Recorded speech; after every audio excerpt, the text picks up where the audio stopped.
Well, hi everyone. I think I've got an interesting video for you today. If you take a look at this picture, does it seem odd to you? In the foreground, we see what looks to be a sinkhole, and then we see this bridge.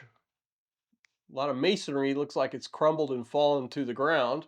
Well, it turns out on December 4th, 2025, this BBC article came out where British authorities, railroad authorities, stopped train traffic, both passenger and freight, on this bridge, this Carlisle bridge in Lancaster, England, for about an hour and a half because someone had posted the picture showing apparent damage to this bridge at about 12:30 at night. So it took until about 2 o'clock in the morning to verify that it was all a hoax, and they resumed the rail traffic over this bridge, but it was quite disruptive.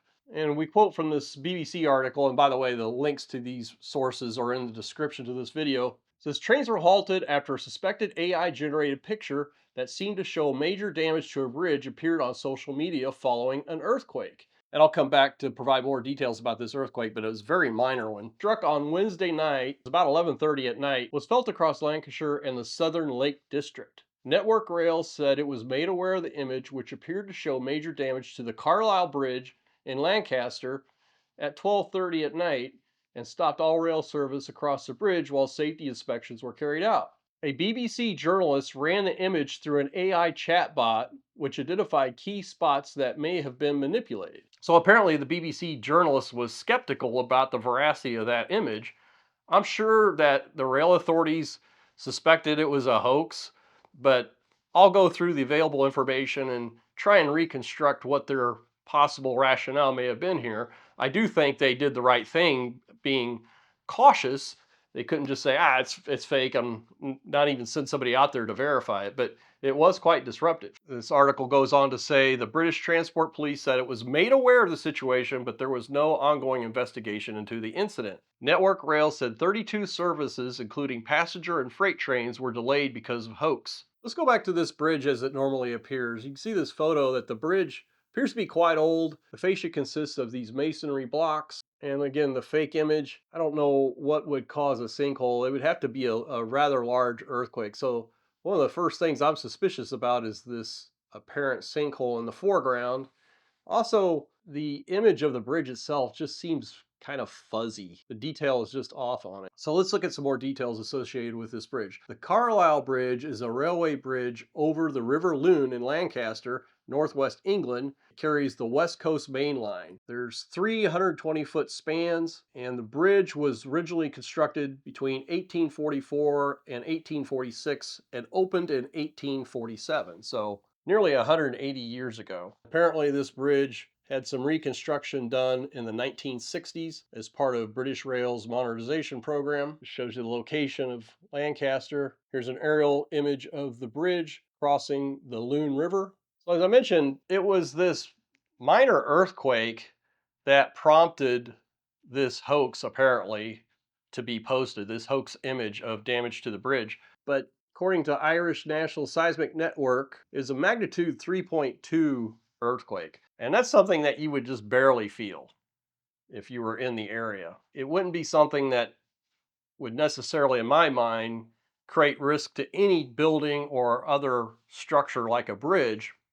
But again, I think authorities had to be very cautious here and not just assume, oh, yeah, everything's fine. It's a fake photo, nothing to see here. I'm sure that's what their thinking was, but again, they had to do their due diligence, I suspect. And that's the location here of that event. So, roughly based on the timeline presented in the news, this hoax picture was posted about an hour after this earthquake occurred. So, lending some credibility or at least some question that, hey, maybe even a small earthquake could do damage to a bridge that's 180 years old. So that could be just enough information, apparently, to cause people to perhaps believe that there really was damage to this bridge, or at least be cautious enough that they're going to halt rail traffic until they can verify what's going on site. I recently did a video about the deterioration of a bridge pier that someone else initially posted to social media, and it was quite alarming just because you don't typically see this level of corrosion and deterioration for a bridge pier. But, I've been around many, many bridges in my career, and it looked legitimate to me. You see there were several angles here. It was done in daylight hours. And most compellingly, You can there was see a all this video. It wasn't just merely photos. rebar, And you could and hear it's split water right running there. Here's another angle of it, down the face of this bridge column. but it's not looking too good. Again, there's some normal ones there. So as I mentioned, when I did a video about the condition of this bridge pier, I had people saying, "Ah, that's fake." Well, it's okay to be skeptical. It is no doubt legitimate to me.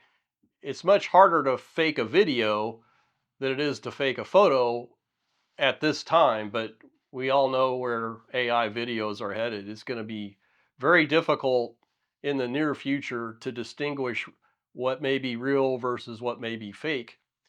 I'm really surprised at the amount of fake videos that show up on my wife's stream. Of course, she still has a TikTok account. I deleted mine years ago. I think it's mostly garbage. But again, her feed just has a fake video after fake video. And she's always showing these to me, asking me if I think they're real or not. But one of the things that allows these hoaxes to take off, in my view, through either a fake photo or a fake video, is that people don't have necessarily personal experience with what may happen after an earthquake, even though it's a low magnitude quake. The fact that they can feel it and they know that they have aging infrastructure, those two data points may be enough in some people's mind to say, yeah, this is plausible that big portions of the bridge could fall down here. Now, I go back to something that happened in 1976, and that's the failure of the Teton Dam in Idaho. How many people have seen actual dam failures? If this showed up on social media today, these photos of a pending dam failure, would people believe it? Even if there's video, and there was video of this, would people think, oh no, that's fake? Or conversely, could somebody take a dam that's perfectly fine and use a fake AI video showing that it has perhaps failed or is in the process of failing and cause widespread panic? This situation puts me in mind of the Orson Welles 1938 radio broadcast of H.G. Wells's War of the Worlds. That's a story about aliens from Mars invading Earth and attacking various cities in New Jersey, is where it started. Even though there were multiple disclaimers that this was a dramatization of H.G. Wells's novel, there was widespread panic in many areas of the country because people thought it was real. And going back to TikTok, we see the opportunity for broadcast media, social media, to weaponize essentially fake stories. And I think it's important for people to improve their critical thinking skills so that they're not caught up in fake photos or fake videos that purport to represent disastrous situations with infrastructure and other situations across the world. So, based on my own thinking, there are three key ways for people to improve their critical thinking skills. And the first one is life experience. Just by being out in the world, experiencing different things, working in different environments, over time you gain a lot more experience and ability to differentiate what's likely to be real versus what isn't.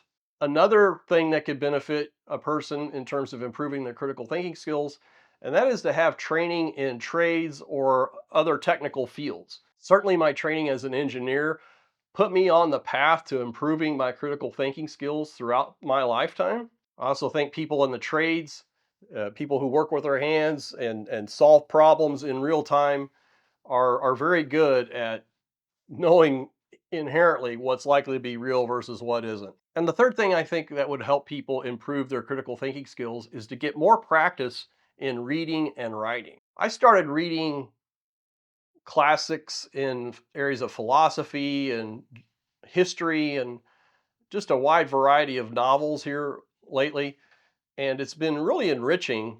But what you realize is that really there are no new ideas. Things that seem contemporary in terms of an idea or way of thinking has often been around for thousands of years. But by doing a lot of reading, it helps your mind organize these thoughts and put them into better historical context. And of course, if you write it all for work or for personal reasons, the ability to organize your thoughts and collect them and present them in a way that other people can understand is great practice. And again, I think improves your critical thinking skills. And then just more broadly, I think you have to be skeptical about information coming from a variety of sources. Now, I did a video about the Francis Scott Key ballooning cost estimates for the replacement of that bridge, and I cited a source by this Reason Foundation. Well, it turns out they're a libertarian organization.